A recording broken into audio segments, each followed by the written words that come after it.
Well, good to see you this evening. So your reaction then to the government appealing against this closure?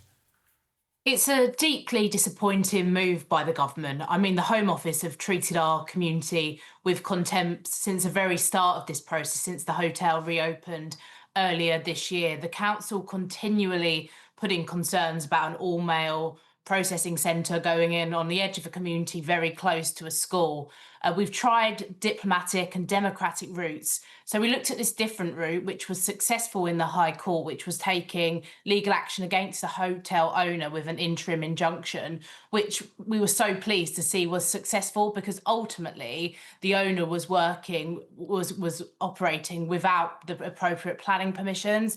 So this news today is deeply disappointing. It just feels like the government are again treating our community with contempt and siding with the hotel owner rather than local people who've expressed deep concerns around this change of use.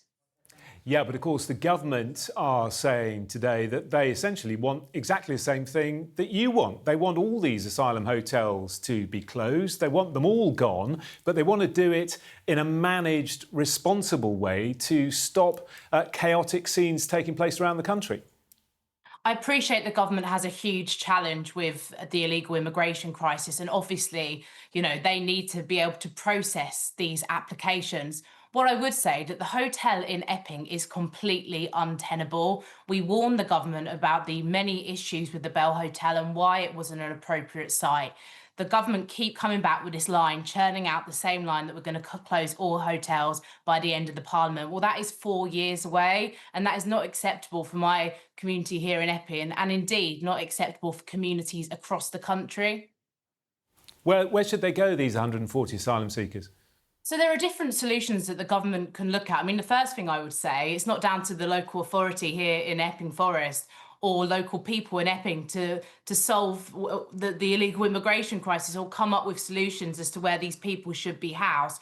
But there are other solutions. I mean, the government needs to look at reducing the incentives for people to come over. So looking at the benefit system we have in this country, which many feel is too soft. But they also need to look at processing people quicker and in more appropriate locations.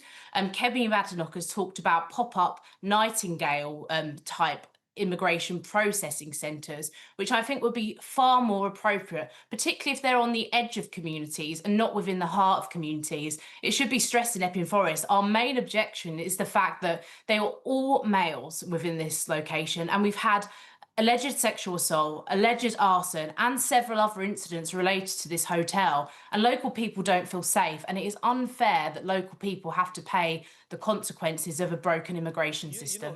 You know what the criticism is going to be here? It's going to be that this is a case of NIMBYism. You don't like them where you are and you want to push them somewhere else, but you don't really have a solution as to where they can go. As I've said, it's not up to the people of Epping or the district council in Epping. We're a small district council to solve the illegal immigration crisis. We've actually got 2 hotels within our district, so we're already taking more than our fair share. And what I would say is this hotel in Epping is untenable for everyone.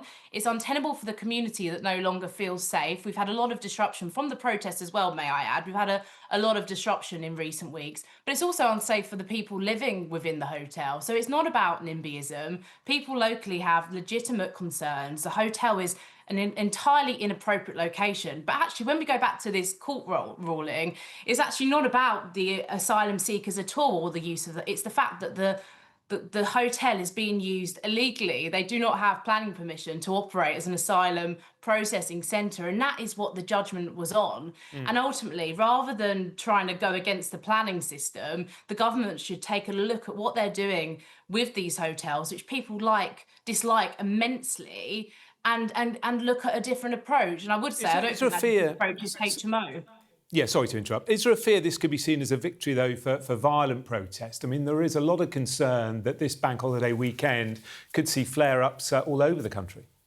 So I think this is a victory for the people of Epping Forest, and I've lived in Epping my whole life, and the majority of people in Epping say that we want the hotel closed. They have very legitimate concerns around it, but they don't necessarily like the protests. So I have respect for anyone who wants to protest peacefully, but I have myself condemned those who don't protest peacefully on both the left and the right of politics.